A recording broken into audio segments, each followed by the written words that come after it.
भारतातले रेस्टॉरंट्स आणि परदेशातले रेस्टॉरंट्स याच्यामध्ये काय फरक आहे किंवा कुठे आपण गॅप भरून काढू शकतो? काही बदल आवश्यक आहेत का तिथे किंवा इथे?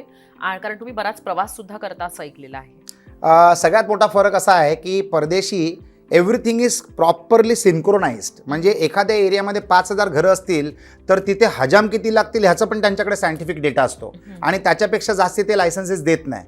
तिथे रिअल एस्टेटची जे प्राइजेस असतात ते सुद्धा रेग्युलेटेड असतात. कारण भारतामध्ये सगळ्यात मोठा प्रॉब्लेम काय माहिती आहे का रेस्टॉरंट चालू करायला? रेंटल. म्हणजे तुम्हाला रेंटल लँडलॉर्ड एवढे पैसे मागतो that it is not practical to the business. तर अनेक वेळेला तुम्ही त्याच्यामुळे फसता. पण परदेशात तसं नसतं. Lot of real estate is owned by public limited companies और प्रायव्हेट इक्विटी फंड्स. तर त्यांना माहीत असतं की या बिझनेसमध्ये या बिझनेसच्या कॅटेगरीमध्ये किती टक्केवारीमध्ये भाडं परवडेल आणि तो बिझनेस टिकेल. त्यांचा दृष्टिकोन वेगळा असतो. त्यांचा दृष्टिकोन असा असतो की मी ज्याला जागा देतोय यांनी ही जागा 20 वर्ष चालवावी.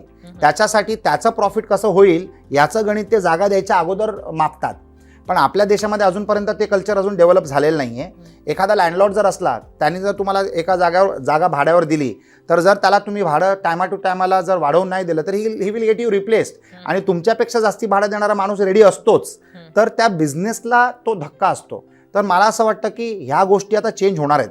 जे परदेशात आहेत ते इथे होणार आहेत. दुसरी गोष्ट, एका रेस्टॉरंटला चालवायला समजा मला 2,000 स्क्वेअर फीटचा रेस्टॉरंट मी भारतामध्ये मुंबईमध्ये जर चालवतो तर मला 50 लोक लागतात. म्हणजे 1 पर्सन पर 40 स्क्वेअर फीट मला 50 लोक लागतात. सिंगापूरमध्ये 2,000 स्क्वेअर फीटच्या रेस्टॉरंटला चालवायला तुम्हाला 6 ते 8 लोक लागतात.